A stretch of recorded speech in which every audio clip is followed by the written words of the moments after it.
I know it's about design, but there's a grand design. Yeah. You understand what I'm saying? It's our design, but then again, there's the grand design because it shook the industry. Yeah. So much so the people around us want to then become, a lot more conscious about what they eat, how they think, some of the songs, and our peers respected us. The Houdinis, the Run DMCs, the LLs, even the Beastie Boys, EPMD, Eric B. and Rakim, BDP. Jazzy Jeff, and the Fresh Prince, BDP. Right, exactly. Yeah. Poor Righteous Teachers. Yeah. So it was a mutual level of respect. A lot of people outside of those people that I mentioned couldn't believe it. Yeah. How the hell y'all saying what y'all saying, man, and y'all not? People say that about me to this day, like, yo, how you doing this and still doing that? But so I feel you on that. I'll be honest with you, I did. I was questioning. I'm like, well, he up in that space. How you moving? Like, That's why I asked you earlier about your health. Are you good? Yeah. And even now, people like, because the documentary we're just a part of, and all, people like, man, you got to watch who's preparing your food for you. You got to watch how you move. And it's not even on something we not operating in fear, but the fact that we speaking so much truth that we just got to be more aware. Exactly. And I felt like y'all brothers was aware, and that's what I really want to get into, because you talk about the grand design, and we talked about the neutralization of our messages and in our people. That happened to you in a real way, in real time, to where you were the one that everyone came after when you started to speak. And I mean, I know you've spoken about this so many times, but I just want to, give context to some of these younger people out there, to where Public Enemy has such a voice and was waking up so many young people in our community through hip hop when it was still new. And I want you to talk about it, because I don't want to, because you here, but there was but you have to help me contextualize it. Yeah. So as I saw it as a young man, that you were like, I'm just giving it to you raw and uncut. And if you could contextualize it and kind of, because I don't know the entirety of it all, but from my understanding, there was some information that you put out there specifically about the Jewish community that, again, where you were asked to apologize, or the entire group was asked to distance themselves from you. And that was kind of the first, that, as I saw, the divide of Public Enemy, to where they had to go on and continue to be an entertainment group. And you stuck to your guns and said, I'm Griff. I'm Professor Griff. I will always be the minister of information, and I'm not going to apologize. So I'll step away and be myself and allow you guys to go on. Please expound on that and just enlighten us all on how it really happened, because that's how I saw it, and that's what I was told. But I would love to hear firsthand what really happened with, one, what was actually said, why they asked you to apologize. And I mean, I didn't even know there's some subtext and some other characters like the Leo Cohens who were a part of that process. And the Bill Adlers. Yeah. And so please just break it down from how it happened and to where we are today. Well, let's break it down, and let's break it down in small bits where people can actually get it. Like a lot of people that are coming into consciousness, where they are right now. I sat at the elders of the Dr. Benz and the John Henry Clarks and the Professor Jeffries, Professor Smalls, Shashi McIntyre, and a few other people I could mention. Now, I'm there, physically there, not YouTubing it. There was no YouTube back then. You had to physically go there, write the notes, study. And maybe get a VHS tape or something like and that. if you had 5 of them in your, you were making a whole lot of noise on the train. I'm saying. Right. All right, so to my understanding, now I want to thank Khalid El Hakim from the Black History 101 Mobile Museum. He had set up a talk with a rabbi. And this is recently. So, and I'm in front of a room full of Jewish people. And I'm asking basic questions, and maybe you can help me out. So let's look up the word anti-Semitic. Who are the Semitic people? And then we're going to get to the Public Enemy thing. So I looked up who is the Semitic people. And there's a list of Semitic people, and anyone can do this right now. You can look up who are the Semitic people, what are the Semitic languages. Has absolutely nothing to do with any white people. Not at all. So in order for me to be anti-Semitic, I'd have to be anti-black man, anti-black woman, anti-black people, anti-Africa, anti-all of the people. Because the Semitic people are black people. So y'all get that clarity. We're going to say that again. Now, the Semitic people are black people. So I cannot be anti-Semitic. Now, what do they really use the phrase anti-Semitic to do? That's the thing. To divide us. Exactly. Right. So they put this title on you, anti-Semitic, and then they neutralize you. Right. Separated me from the group. Right. Say he's a Jew hater. He hate white people. He hate gay people. He hate all white people with freckles and red hair, whatever. Right. And they put that on me, which I never said these things. Right. You understand what I'm saying? I just ran down the history given to me by my elders. And anybody could read this for themselves. Right. So it ain't a Professor Griff hating people thing. Right. Now, closer to what happened with the public enemy thing, the brother by the name of James Baum, one of the X1Ws in the group, gave me some information because he was in touch with the research department of the Nation of Islam in Boston. Right. Got the information, and we talk about the secret relationship between blacks and Jews. Right. It was a manual. It wasn't even a book then. Right. Wow. I got it. I went to Kinko's so I can get me a copy. Right. The brother recognized me. Oh, you that dude from Public Enemy, man. Right. For real. I said, yeah, bro, I got to get to this thing because I was the road manager, so I was responsible for everything. Right. I gave it to him. The brother gave me a copy, but he made himself a copy also. Yeah. So that's a violation, but cool, bro. Whoever you are. He wanted some information. He wanted some He information. was hungry. He was thirsty. Exactly. Okay, when I seen the brother again, dude gave me a box of them. And I gave James back his. So I read it. So now, the spokespeople for the group, me and Chuck, we did all the interviews. Right. We sat down. We went to D.C. We were doing the interview that day, and it wasn't even my interview. Right. Chuck's interview, he didn't want to do it. Right. So I sat down with him. Now, mind you, I'm the Minister of Information. Right. I got 2 suitcases now. Right. I used to carry with 2 suitcases full of books. Right. Right. And so I laid them all out on the table. So when I went into the interview, I was ready. Right. First question he asked is, just like this, how we just got to lay it out. Exactly. Who controls the music industry? Well, what more am I supposed to say? You understand? I laid out the names, the people, the organizations they belong to.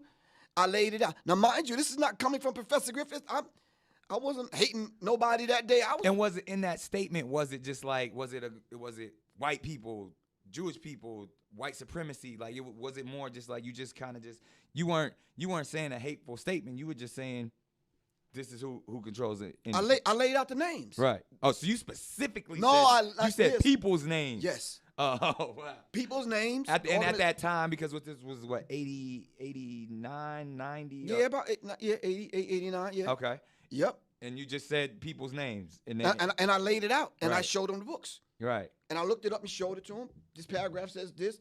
These people control film industry, TV, Right. music industry. And as we know right now, these are the players. When we talk about media, there's 6 major corporations that control Exactly. all of media. Exactly. This is beyond the music industry, and this is you were laying that construct down back then and naming names, calling them to the Exactly. table. But even as we sit right here today, there's 6 major corporations that control everything that is delivered to you as we speak.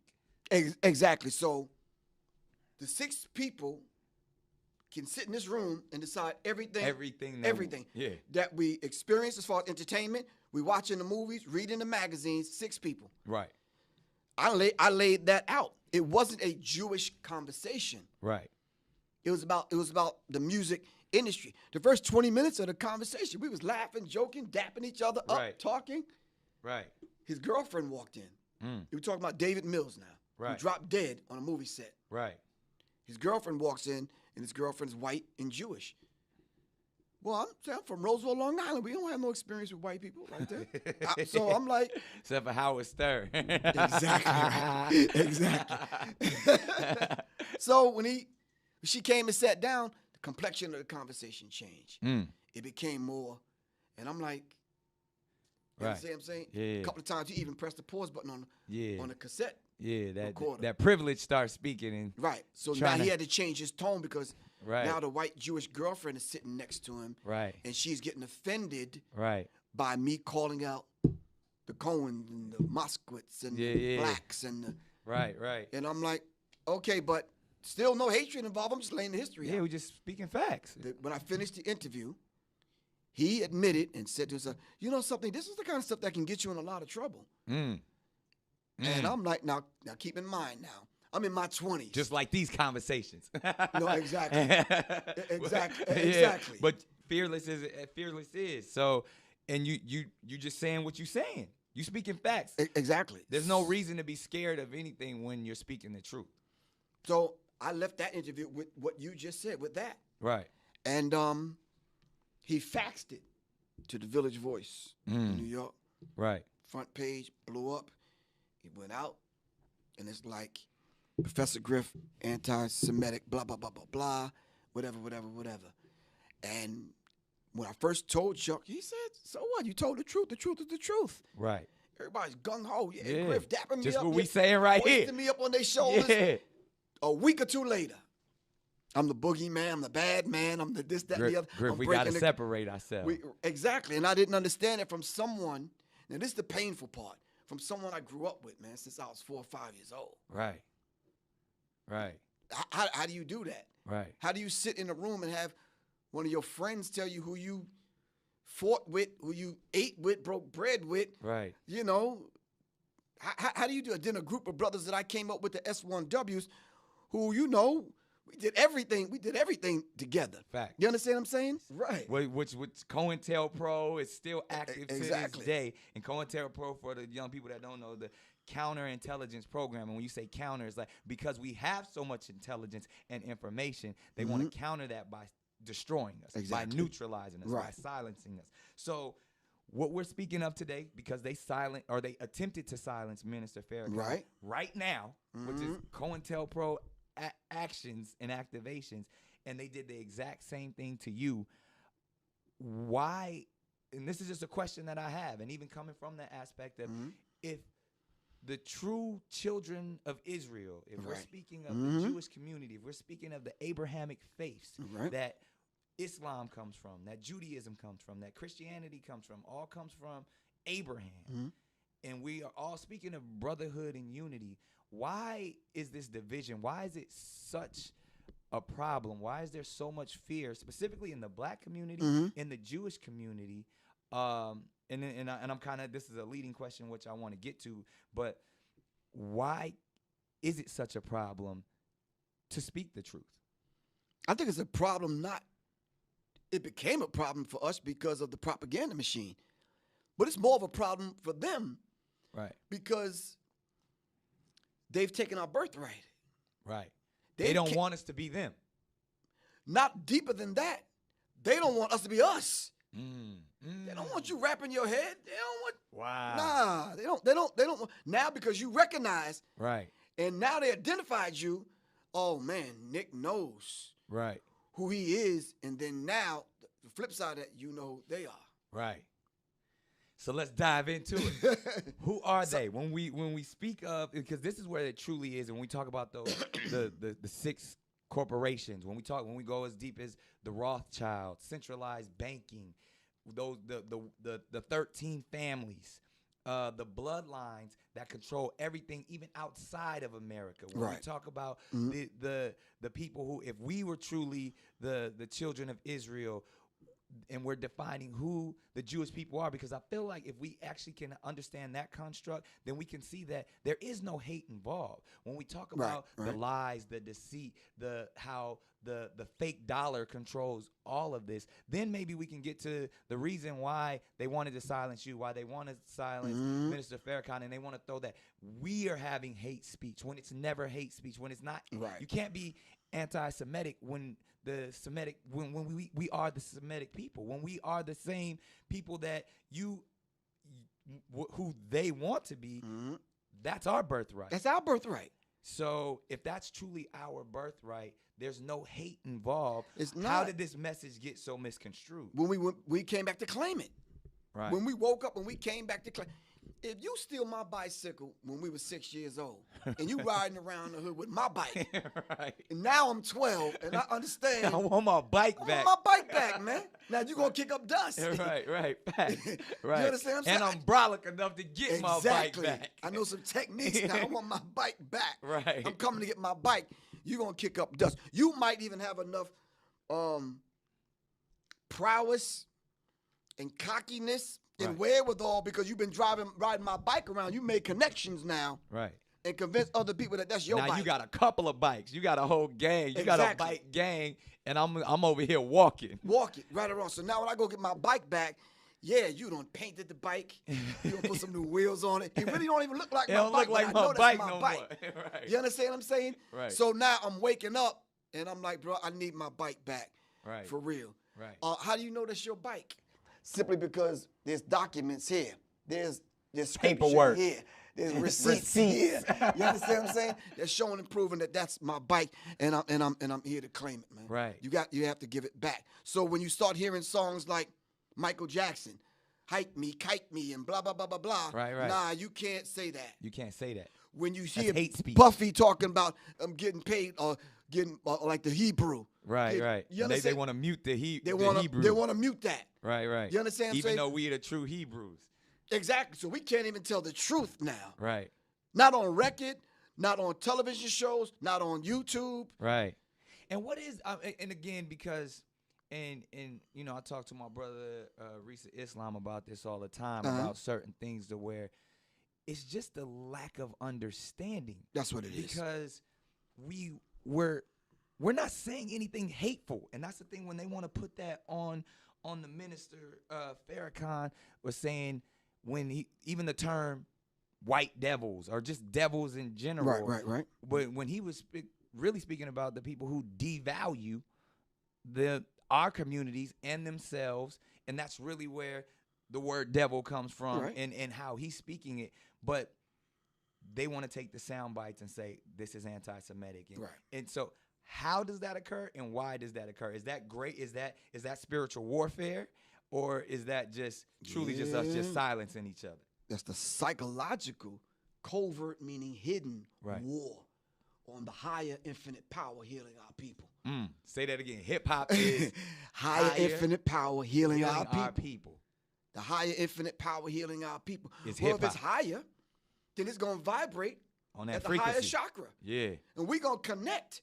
Sometimes, you see your homeboy, you up in the club, the music loud, y'all can't talk. You like, you know. Yeah. It's just Or when something it's about that to go down, the energy, you know. Exactly. All right. Right. So if it's infinite Yeah. and it's the power that's in us because of who we are as a people, Elijah Muhammad says we're direct descendants from God himself. When that hit me, I'm like, I got relatives, but I got the big relative. You understand what I'm saying? Facts. I'm a descendant maybe from this tribe, that tribe, and that tribe because I look a little Ethiopian or Eritrean or Somalian. Right. But I'm saying I'm connected to the source. Right. But because I'm connected to the source, we have a higher infinite power. Right. But we can take this power now to heal our people. Wow. You understand what I'm saying? And then delivering it that way, like the COINTELPRO, like those black organizations where they saw the Messiah coming up in the ranks, they says, no, we have to stop that. J. Edgar Hoover said the most dangerous thing in America is the Negro, and, That's right. and when he bringing us together. So I want to touch on something too, where we have this problem within our community, and then obviously even beyond the term God and defining ourselves as gods. Why is that such a problem, and why is that so taboo in our community? Because I know you do this as well. You speak about it in your books. Right. And even going back to the 5 percenters, the gods and the earths back then, why is that such a problem? Even all the way to brothers like Kanye, where, even his messaging can get misconstrued at times, but he was even professing, I'm a God, and our egos get to that point like, you ain't no God, I ain't no God. But ultimately, how do you define yourself as a God, and then why is that a problem? I think the whole idea of having to define myself as a God is something that, I don't necessarily want to wear on a T-shirt or a bumper sticker. I'd rather just be what the Creator created me to be. Now, let me ask just a couple of things so we can kind of contextualize this thing. You have an assignment, right? Yep. A life assignment. Absolutely. The Creator deposited in you everything that you need to be you, right? Right. You ever get to that point where you're not feeling kind of like you? Right. So now you got to be introduced back to who? You. All right? And you got to be reminded of your assignment on this planet. Right. You understand what I'm saying? Mm-hmm. So if the Creator, God, deposited aspects of the Creator inside of you. Right. The scripture says you're all gods, but you're a child of the Most High God. Sooner or later, you're going to grow up. Right. And be gods. Yeah. With a small G. Yeah. We ain't claiming the big G, just the small G. Yeah, we're not saying we're the creator. Exactly. Right. Everything divine in nature is within inside of you. Because, forget they for a second. Okay. Why can't we accept that we are Because gods? we've been brought down to the point where we look at one another as just mere niggas. Right. Plain and serious. But Wesley Muhammad said it best. The nigga got to die. I'm just going to say it straight. The nigga got to die. Wesley Muhammad put it out. Yeah. Because if the nigga die, and then now we can have this rebirth of the God. Now let me go. When we speak about the New World Order, I have this question for you. Why is the New World Order a one world government, domination world? Why is that so dangerous? Why is that a bad thing? Why isn't that a good thing? Why can't we subscribe to say, oh, we just want everyone to come together. We want everyone to we want the nations to unite. We want a united nation. Why is that dangerous? I had the pleasure of having some brief conversations the other night in Brooklyn, New York at the Barclays Center behind stage with Erykah Badu. She did a video. Window seat. Right. Then she did a couple of other videos where she literally was walking through and disrobing. Right. And, where JFK was assassinated. Right. And gunshots rang out and she bled blue blood. See where I'm going with this? See where you're going. The blue bloods. The blue bloods. So regardless of what we called them. Yeah. You understand what I'm saying? And let's see if we're going to go to blue blood. Going back to understanding a blue blood is a European person because they don't have pigment in their skin that you can see their blue veins. Exactly. And blood is blue until oxygen, the air hit it, and it turns red. Right. Democrat, Republican Party. Red you see, and it's blue. not Bloods and Crips. Exactly.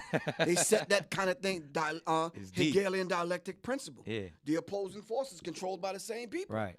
So then let's go to what it really is then. When we talk about the power of melanated people, when we talk about who we really are as gods and understanding that our melanin is so powerful and it connects us in a way that the reason why they fear black, the reason why they fear is because the lack that they have of it. So then when you see what Dr. Francis C. Welsing talked about is that fear in that just genetic annihilation, deficiency of when you have a person that has the lack of pigment, the lack of melanin, that they know that they will be annihilated. So therefore, however they got the power, they have the lack of compassion. That melanin comes with compassion.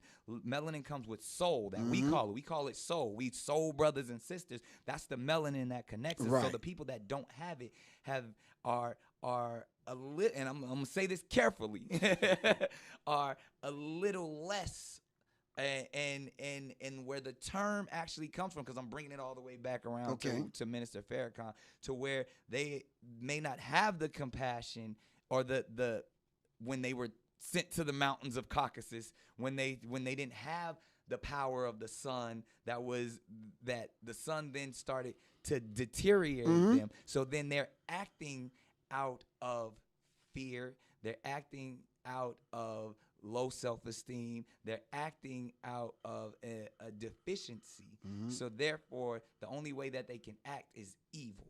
The only way they have to rob, steal, rape, kill, and fight or flight.